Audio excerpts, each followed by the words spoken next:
What up? It's your boy Ray V. Let's get it. Sad boy. Sad boy quote of the day. F ain't for feels, it's for fantasy. So let's get into our deepest fantasies, baby. I'll give you a third for him, though. Comment section. MVMT ponders. Who is ADP? And why are these players trying to bust in them? Hey, I heard ADP gets around to everyone. It's consensus at this point. DJ Redacted states, Bryce is probably unsubscribed after this video. He was a day 1 tier 4 sub as well. Shoot. Truth hurts, Brody. I'm sorry, Jadarian Price. I'm sorry. It's Monday, y'all. I'm rocking George Kittle today. We finna do something similar, but a little different. We are gonna do a buy high video. Similar concept to buy low, but just like it sounds, we are buying high. The point of buying high is because the price is only going to get higher. Let's dive into these 5 guys you should consider buying high on. Our first guy is gonna be Caleb Williams. Chi-Town Shiesty, Madden cover, green tea, matcha latte, nails did, hair did, wired hairphones, baby, let's get it. You're buying a 24-year-old wide receiver, not a 2026 stat line. Most dynasty managers get trapped evaluating last season's points. What actually matters is age 24, franchise QB security, elite draft pedigree, long-term starting job, rushing upside. In Superflex, those traits are worth a fortune because quarterbacks hold value longer than any other position. Even if Caleb never becomes QB1 overall, a decade of QB1, QB2 production is a league-winning asset installation. The ceiling outcome is still not fully priced in. The market is already high on him, but there is another tier he could still reach. Some dynasty analysts now rank him as high as QB3 overall, only behind Josh Allen and Drake May because of his combination of age, rushing ability, and offensive environment. Think about it. If Caleb becomes a perennial top 5 fantasy QB, his value jumps into the untouchable tier. If he's merely good, his value probably stays where he's at. That's an asymmetric bet. The Bears finally built the environment dynasty managers wanted. For years, the argument against Caleb was uncertainty. Now the situation looks more stable. Offensive-minded coaching, significant organizational investment, better infrastructure than he had entering the league. League insiders have recently described him as a top 10 NFL quarterback and one of the league's best late-game performers, with some even comparing his off-script playmaking ceiling to elite quarterbacks. Mahomes. Superflex is about scarcity. Ask yourself this: if you don't trade for Caleb, who are you trading for? The truly elite quarterbacks are almost never attainable. Drake May, Josh Allen, maybe Jaden Daniels. Managers rarely move them. Caleb is one of the few quarterbacks who still has a realistic path to gaining another first-round pick worth of dynasty value. Many current dynasty rankings already placed him among the most valuable assets in Superflex formats. The biggest risk is waiting. Imagine Caleb finishes as QB8. His value remains elite. Now imagine Caleb finishes as QB3. Suddenly you're paying an additional first-round pick to acquire him. The downside is relatively limited because he's already established. The upside is he joins the Allen May tier. If I'm contending or retooling, I'd comfortably send 2 firsts and a secondary asset, a veteran QB plus a first, an aging elite wide receiver plus a first, because in Superflex, elite young QBs are the closest thing Dynasty has to blue chip stocks. If someone told you Caleb becomes a top 5 fantasy quarterback for the next 5 years, would today's price even feel expensive? Probably not. That's why I'd buy.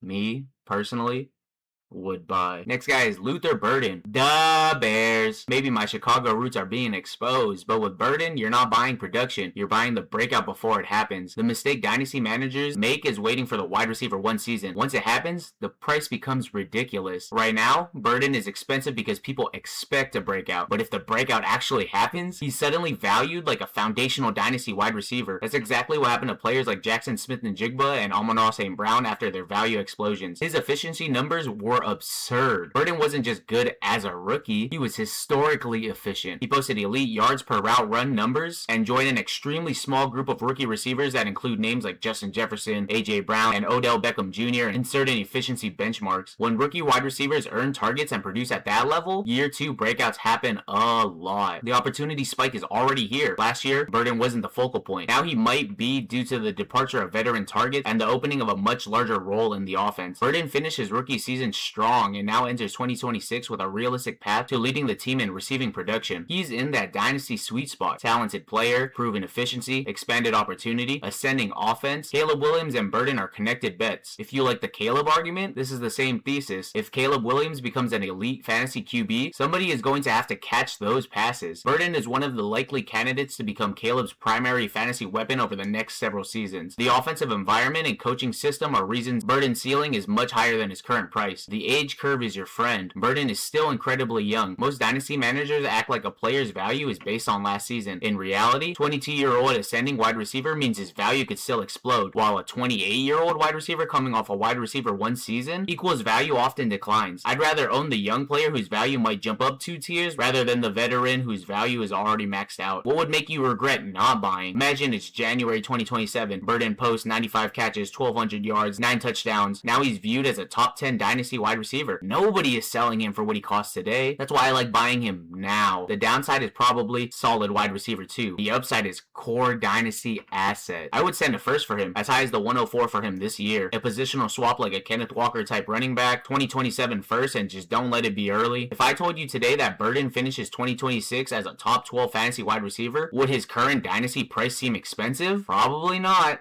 And that's why I'd pay up. Our next guy's gonna be Treveyon Henderson. I know I've been spewing that Ramondre Stevenson will still put up points train, but Henderson will take a big step. You're betting on talent finally beating circumstance. I mean, he still has some stink, committee backfield, inconsistent workload, veterans still involved, running back careers are short, but he was productive despite never fully owning the backfield. As a rookie, Henderson became his team's most productive running back, finishing with 911 rushing yards, 9 touchdowns, and over 1,100 scrimmage yards despite fluctuating usage. If that's the floor before he earns true feature back volume, what's the ceiling? Explosive players don't need 25 touches. Some running backs need volume, and that's not really Henderson. Henderson's profile has always been built on efficiency, explosiveness, and big playability. The dynasty market often chases the guy who gets 20 carries today instead of the player who could become a difference maker tomorrow. If Henderson's touch shares jumps from committee backfield to lead back, his fantasy production can spike dramatically without requiring a massive workload. The market is treating him like running back 12 when he could finish as a running back 5. Many dynasty rankings already place him in running back 9 to running back 12 range overall. That's expensive. But here's the question. Would anyone be shocked if Henderson posted 1,300 scrimmage yards, 50 receptions, and double-digit touchdowns? Not really. If that happens, he suddenly becomes valued alongside the elite young running backs. The Patriots invested in him for a reason. Draft capital matters. Teams don't spend premium resources on explosive running backs to make them career committee players. Eventually, organizations want returns on those investments. Even analysts who are skeptical of Henderson acknowledge that the talent and breakout potential are there. The debates center around workload, not ability. That's exactly the type of dynasty bet I like making. Year 2 is when running back value can explode. Unlike wide receivers, running backs often don't need multiple seasons. One role change can completely alter dynasty value. If he opens the season with a few dominant weeks, his manager won't be selling for today's price. You're really buying age, draft capital, athleticism, explosiveness, and a realistic path to a larger role. You're not buying a finished product. You're buying the possibility that 6 months from now, everyone views him differently. I'd buy Henderson for an old to young swap like Saquon or CMC, Henderson for Roma Dunze tier wide receiver and a second. Straight up for a first is fine too. Imagine next offseason, Henderson finished as running back 6 overall. What does he cost then? Probably significantly more than he costs today. Now imagine he merely stays as an RB2. His value probably doesn't crater because he's still young and productive. That's why he's an attractive buy high candidate. The upside outcome is a major dynasty value jump, while much of the downside is already baked into the price. Our next guy is going to be the 2026 MVP.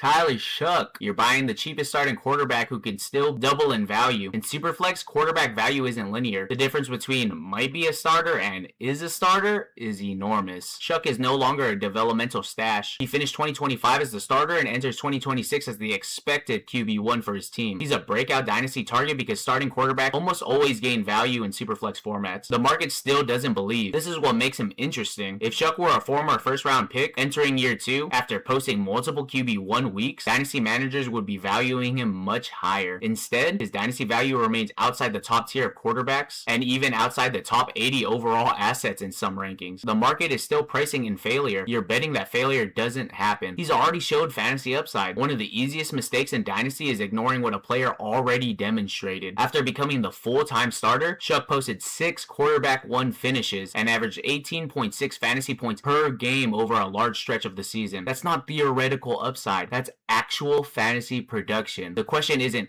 can he score more points? The question is, can he hold the job? The offense got better around him. He isn't entering 2026 with the same supporting cast. New Orleans added offensive weapons and Shough gets a full offseason as the unquestioned starter. The improved supporting cast and coaching continuity are reasons he could take a significant year 2 leap and end up as MVP. Alright, top 3 in voting for MVP. Alright, maybe not the actual MVP, but y'all feel what I'm saying. Quarterbacks often improve dramatically when when they know they're the starter, the organization builds around them. They get a full offseason with the first team. The community is already moving him up. One thing I pay attention to is trade market behavior. Managers are already discussing Shough as worth a future first-round pick, and some report that even mid to late first-round rookie picks aren't enough to acquire him anymore. That doesn't mean he's not worth that. It means the market is moving, and once a QB becomes a locked-in starter, value tends to move fast. I'd love to send a late first for him, but mid first isn't horrible. Just get a little something back on top. Old to young swap like a Baker Mayfield type for Shough too. I would do that. The upside case is massive. Imagine the season ends and Shough finished as QB 13, 4,000 total yards, 28 plus touchdowns. What is his dynasty value then? Probably similar to Bo Nix, Trevor Lawrence, Jordan Love. That's a huge jump from where he's currently priced in many rankings. In Dynasty Superflex, managers routinely overpay for uncertainty at quarterback. Shough is one of the rare cases where the uncertainty is disappearing, but the price hasn't fully caught up. If he fails, you lose a speculative asset. If he succeeds, you gain one of the most valuable commodities in Dynasty football, a young starting quarterback with job security. And in Superflex, almost nothing appreciates faster than that. If you're contending and looking for the best risk-adjusted value gain per trade dollar, Shough might be one of the best QB targets in all of Dynasty right now. And our last guy is going to be Colston Loveland. Maybe I'm just Chicagoan as hell, or maybe I got Love Island on my mind. Bryce Trinity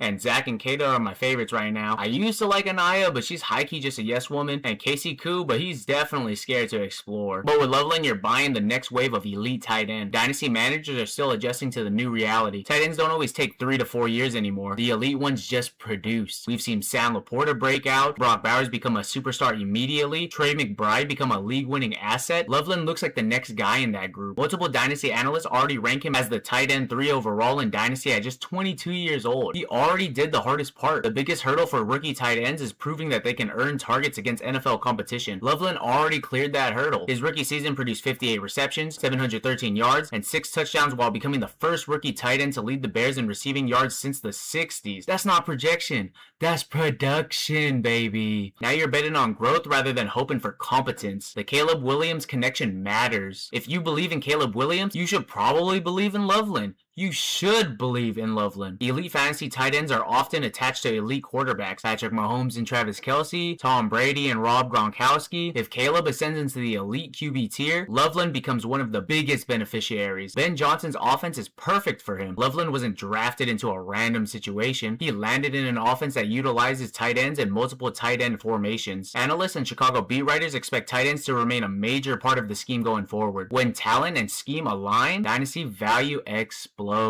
The profile is exactly what Dynasty players chase. Loveland graded as one of the strongest tight end prospects of the past decade, and that his statistical year 2 comparison group produced at least one top 12 fantasy season 75% of the time. You're getting first round draft capital, early NFL production, age 22 season, elite athletic profile, strong quarterback upside, and tight end premium upside. There aren't many boxes left unchecked. Tight end scarcity makes him more valuable than a wide receiver. This is the key Dynasty concept. If Luther Burden becomes wide receiver 12, that's great. If Loveland becomes tight end 1 or 2, that's a weekly positional advantage for years. The gap between tight end 2 and tight end 12 is often much larger than the gap between wide receiver 12 and wide receiver 24. That's why elite young tight ends become incredibly difficult to acquire. I'd be comfortable sending the 103 for Loveland straight up. Tucker Kraft here and a 2 and a 3, maybe even just 2 2s. James Cook type running back for Loveland, I'm about it. What would make you regret not buying? When Loveland posts 90 catches, 1,100 yards, 8 touchdowns, now he might jump Bowers or McBride in startup drafts. At that point, nobody is moving him for today's price. The market is already telling you something. Many analysts now rank Loveland as a top 3 dynasty tight end, and he's routinely grouped with the elite young options rather than the developmental prospects. When a 22-year-old tight end is already being valued near the top of his position after 1 season, it's usually because people think the breakout has already started. You're not paying for potential anymore. You're paying for a player who has already shown that the next step could make him nearly unattainable in Dynasty. I hope you guys like the players I brought to the table today, and I hope you guys enjoyed the concept. It's a good mix-up. Sometimes you have to spend up for the players before they go to the moon, but you can't do that without your daily dose of send that trade. Send it.